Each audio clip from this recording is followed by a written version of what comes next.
They tried to kill the Mafia Boss at midnight. A call came from Marco Bellini, his consigliere, his most trusted advisor for 15 years. Urgent business. No bodyguards, just loyalty. Vittorio Caruso walked into an abandoned warehouse on Pier 47 and walked straight into betrayal. 7 bullets tore into his body, fired by the men he trusted most. Marco, Caruso, and Luca De Luca, his own blood cousin. They left him bleeding on the concrete and divided his empire before sunrise. But Vittorio didn't die. Stay with me until the end because this story will shock you to the core. Before we begin, don't forget to like this video. Hit the subscribe button and comment from where you are watching. Now let's get into it. A retired doctor saved his life, pulling 6 bullets from his body.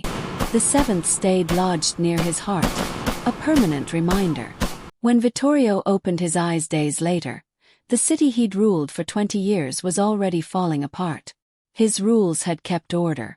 No civilian deaths, no chaos. Now his betrayers ruled through fear, greed, and violence. Innocents suffered. The streets burned. And Vittorio watched it all from the shadows. That's when he made a vow. He wouldn't kill them quickly. He would destroy everything first. Vittorio erased himself, changed his face, his name, his life. He became a ghost, with only one loyal soldier at his side.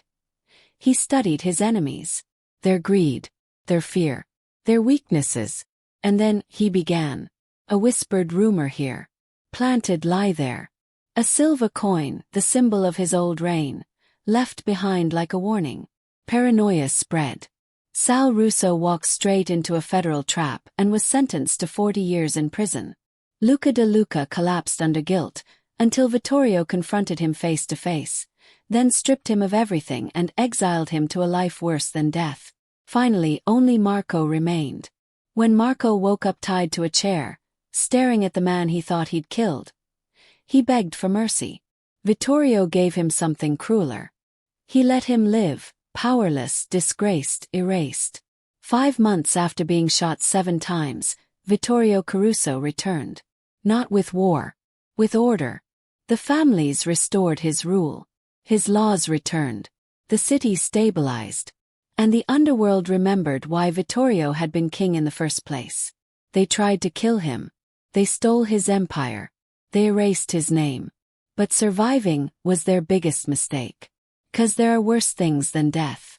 And the underworld never forgets the man who came back from his own funeral.